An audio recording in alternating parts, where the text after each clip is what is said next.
What's going on, guys? Jay the Black here. Shout out to everybody tuning in. I want to talk about the one and only Joy Taylor. Now, I've spoken about her before in different videos, but I've never really addressed the marriage situation. The fact that she's been engaged.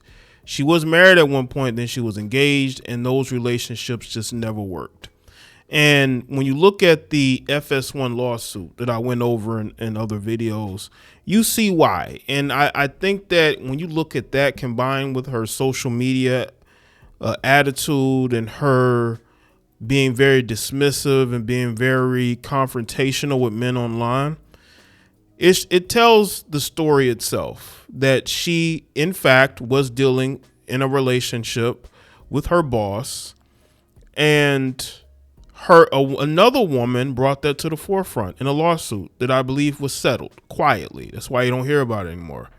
It was one or two lawsuits, by the way, that cost Chuck Dixon, her boss, who she was reportedly having an affair with, cost him his job.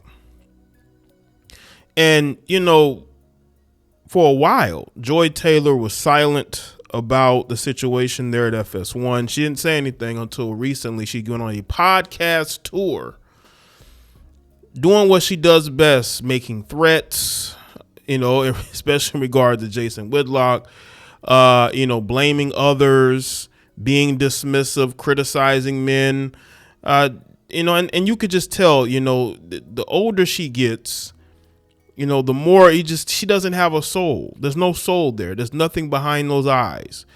When you do what she did to get to where she is, even though she went on the I Am Athlete podcast and lied and said that she got there due to her own hard work. No, you got there because of who you were dealing with. And that was put out there. And that's one of the reasons why FS1 couldn't wait to get rid of Joy Taylor. They didn't let her work out her contract. They fired her before her contract was up. That's how badly they wanted to get rid of her and anybody connected to Chuck Dixon. And the only reason why they would fire her like that, especially over the summer, is because they believed everything that happened in that lawsuit, probably because Chuck Dixon told them the truth. And she wasn't going to be there much longer. And now she's going on this podcast tour. Now she's back doing her own podcast. And she said something, and she had a guest on, Cheyenne Bryant. And they both said something very interesting. These are two single women in their late 30s, and they don't have a man. And we can speculate why. Now, there has been talk out there, according to Tasha K, Cheyenne Bryant has a girlfriend. We don't know. That's just talk that's out there. But Cheyenne Bryant said something very interesting. Now, Cheyenne Bryant did admit to having a younger boyfriend that she's been dating for years that she has never publicly put out there. Maybe she does, because she was on Joy Taylor's podcast. And she admitted that, she has a high sex drive. She admitted this, Cheyenne Bryant. She admitted this. She has a high sex drive. And that prompted Joy Taylor to say that, she herself needs to have relations every single day. But she claims that she's not having that. Now, what does that tell you? Oh, mind you, this is Joy Taylor now at her age. Imagine how she was a young 20-something-year-old who was married at the time, going into FS1. And, you have this, your boss who's all over you and willing to give you a chance if you're willing to give him a chance.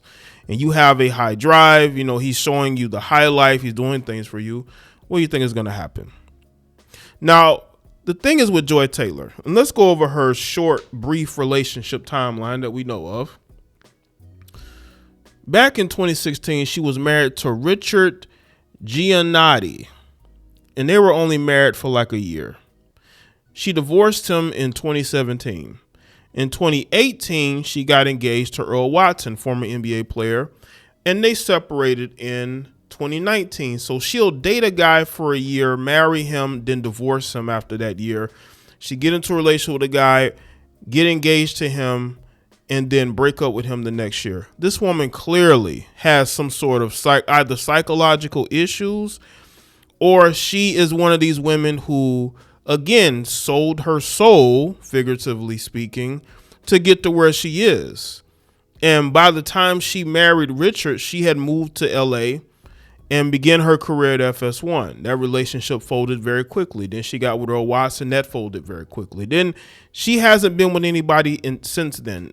She separated from Earl Watson in 2019? Separated from him in 2019. And she hasn't been in a relationship with anybody since. Why do you think that is?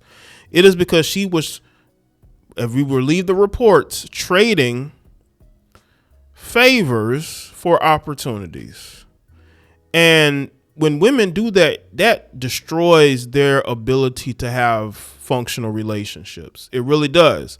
Look at the amount of adult film stars who say the same thing. Like when they get into a certain line of work, it will affect your relationships. OnlyFans chicks have said that. When, what they do, it affects if they're able to get and stay in a relationship. How is it that a woman so opinionated as she is hasn't been in a relationship publicly since 2019?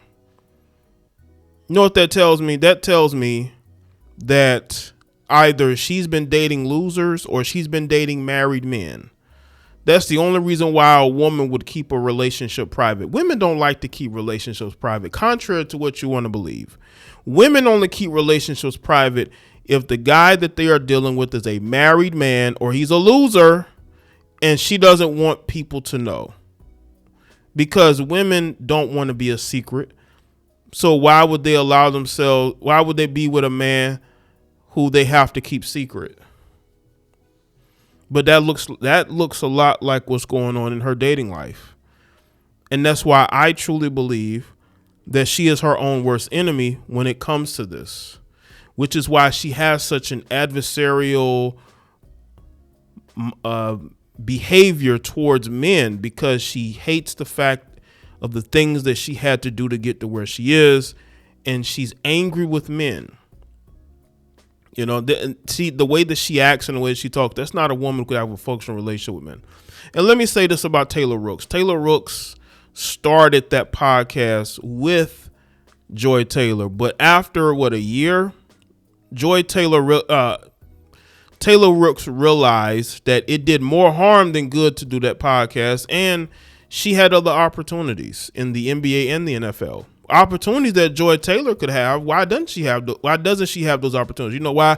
Because she's not good enough. She doesn't have the talent, the skills to go out there and be a part of these broadcasts and work at in different areas and do certain things. She doesn't have a hustle about her, and that's because she was complacent at FS1. She was complacent because she was dealing reportedly with the boss, and she did not have a desire to do anything else.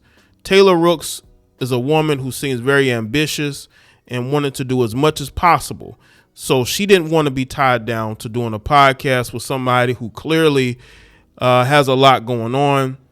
And that's why she left it with her other situation. Now, she could have done a podcast if she truly wanted to. But now, since she's a wife and she done got married, why even bother to be around somebody who clearly is bitter, who might be a bit emotionally unstable, and somebody who is only going to bring her down? She has to sit there and listen to male bashing here and there. That's not all that goes on there, but it's going to happen. This is the same woman in Joy Taylor that wants legal prostitution. She believes that prostitution should be legal. That's what she believes. Listen, it just never is. But let me know what y'all think about Joy Taylor and where she is and how she just has no hustle about her. Why hasn't she been able to land a gig anywhere else? I think she's free and clear. I don't think she has any type of non-compete. Why don't you see her hosting anything? She's not doing anything right now except for traveling and whatever. So let me know what y'all think. Follow me on all the socials, and I'll see y'all next one.